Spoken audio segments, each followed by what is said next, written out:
Namorar na era vitoriana era como navegar em um labirinto de modéstia e cautela. Hoje em dia a gente tem até cursos ensinando como a gente chegar naquela mulher que desejamos ou como perder a timidez. Naquela época havia inúmeros livros de etiqueta orientando os homens a serem cavalheiros másculos e até as mulheres a manterem a decência. E todos a seguirem as regras de comportamento nos rituais de namoro. Decifrar esses códigos sociais complexos não era fácil. Mas se você quisesse ter sucesso no amor vitoriano, precisava conhecer todas essas regras. Talvez não seria como hoje, que era só convidar, pagar o almoço, depois no final você já sabe. Então hoje vamos mergulhar nas curiosidades do namoro na era vitoriana e descobrir como era possível ficar naquela época. Ficar naquele sentido namorico, né? Antes de começarmos, não se esqueça de se inscrever no canal e deixar nos comentários quais outras regras de etiqueta histórica você gostaria de conhecer. Preparado? Então vamos explorar algumas lições de amor à moda antiga. Nos deparamos com um conselho curioso do livro Guia do Casamento para Homens Jovens, um manual de namoro e casamento, de 1883. À primeira vista parece óbvio, mas na era vitoriana, fazer amor não tinha o mesmo significado de hoje. Não era um código para sexo, como nos anos 80, mas sim um termo para um namoro casto e respeitável. O conselho basicamente dizia: não flerte com todas as mulheres que encontrar. Essa dica aparece no guia sob o título: Não exagere na educação. Afinal, educação demais podia ser confundida com intenções românticas, e isso era coisa séria naquela época. É curioso, na era vitoriana, os homens eram aconselhados a não presumir que toda jovem estava ansiosa para se apaixonar por eles. Na verdade, esse ainda é um conselho bem útil nos dias de hoje, né? Cá entre nós, né? Quem nunca sofreu por amor não respondido? Em vez disso, os cavalheiros eram instruídos a manter uma postura reservada e digna. Afinal, ser muito atrevido poderia prejudicar sua imagem diante de pessoas sensatas e atrapalhar suas chances com quem realmente importava. Em resumo, se você queria conquistar a garota dos seus sonhos, não deveria correr atrás de todas as mulheres que conhecia. Eu conheço várias pessoas assim hoje em dia. Naquela época, era comum os homens presentearem as mulheres que consideravam desejáveis.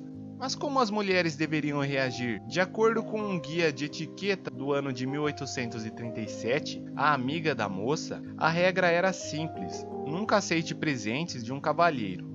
Pode parecer um pouco radical, mas havia um motivo. O guia alertava que aceitar um presente poderia levar a outros e até incentivar a declarações de amor indesejadas. Hoje em dia, ao contrário, elas sugam tudo da pessoa até não sobrar mais nada. Além disso, uma política firme de recusa ajudaria a evitar o mal-entendidos e poupava os jovens de possíveis constrangimentos no futuro. Até mesmo presentes anônimos não escapavam dessa regra. As mulheres eram aconselhadas a guardá-los longe de olhares curiosos e nunca mencioná-los a ninguém. Já um manual de etiqueta da década de 1860 trazia recomendações para os homens comprometidos. Eles deveriam demonstrar constantes atenções às suas noivas e nunca flertar com outras mulheres, estivessem elas presentes ou não. Até aí faz sentido, certo? Mas, como tudo na era vitoriana, havia um detalhe importante. O manual também alertava contra demonstrações públicas de afetos exageradas, aquelas que poderiam provocar olhares de provocação. Ou seja, nada de beijos ou carinhos em público. Isso pode parecer um pouco rígido, mas o guia não esperava que os noivos se comportassem como robôs. Eles podiam trocar retratos, presentes e até mechas de cabelos. Nada de beijos apaixonados, mas uma mecha de cabelo era completamente aceitável como prova de amor. E havia outra regra. Enquanto visitas profissionais ou oficiais eram permitidas, as damas jamais deveriam visitar cavalheiros por motivos românticos. Na era vitoriana, até as visitas tinham suas regras de etiqueta. As regras de etiqueta na era vitoriana eram extremamente rígidas, e o livro Decorum, um tratado prático sobre etiqueta e vestimenta da melhor sociedade americana, de 1882, deixa isso bem claro. O livro afirma: não é apenas mal educado, mas positivamente impróprio fazer isso. Mas o que exatamente era tão impróprio? Visitas informais entre homens e mulheres solteiras. Os homens, no entanto, tinham muito mais liberdade nesse quesito. Quanto à liberdade? Bem, o livro menciona que os homens têm permissão para visitar mulheres casadas em suas próprias casas. Mas é claro, havia regras a serem seguidas. Por exemplo, um homem jamais deveria visitar uma mulher casada sem o conhecimento e a permissão explícita do marido. Se você vai visitar a esposa de alguém, o mínimo que poderia fazer é avisar o dono da casa. Hoje em dia, muita gente diz que o cavalheirismo está morto, mas na era vitoriana ele estava firme e forte, pelo menos de acordo com a revista de 1859, Dimes Book Practical. Esse guia deixava claro que, diante de insultos ou ataques verbais, um cavalheiro tinha o dever de defender a honra de sua dama.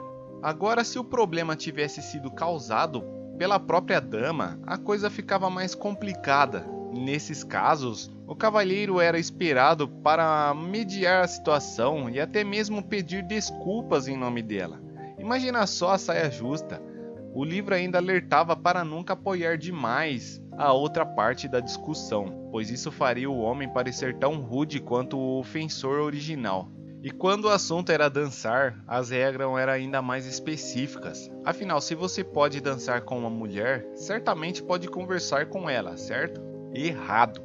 Pelo menos segundo o Rules of Etiquette de 1893, o livro deixa claro que, se um homem e uma mulher fossem apresentados pela primeira vez em um baile apenas para dançar, isso não lhes dava o direito de conversar depois. A interação deveria se limitar à dança e nada mais. Na era vitoriana, até as interações mais simples tinham regras rigorosas de etiqueta. Por exemplo, segundo o Decorum de 1882, se você nunca conversou com alguém antes de uma dança, seria considerado rude fazer isso durante ou depois dela. Então, quando você poderia finalmente falar com seu par de dança? Somente após uma apresentação formal feita pela anfitriã. Até lá, a única coisa aceitável de reconhecimento era um simples gesto com o chapéu ao passar. A sutileza vitoriana. No livro Ciências Criativas e Sexuais, de Orson Fowler, de 1870, o autor afirmava que, para conquistar alguém, um homem deveria demonstrar as mesmas qualidades que desejava ver da outra pessoa. Ele estava tão confiante nesse princípio que comparou a gravidade. No entanto, o mesmo livro também dizia que Deus criou as mulheres para atender às necessidades do homem. Algumas ideias definitivamente não envelheceram bem. Então, o que você acha dessas normas de etiqueta da era vitoriana? Você acha que teria sucesso nos relacionamentos daquela época? Deixe sua opinião nos comentários. E não esqueça de curtir e se inscrever no canal para mais vídeos curiosos como este.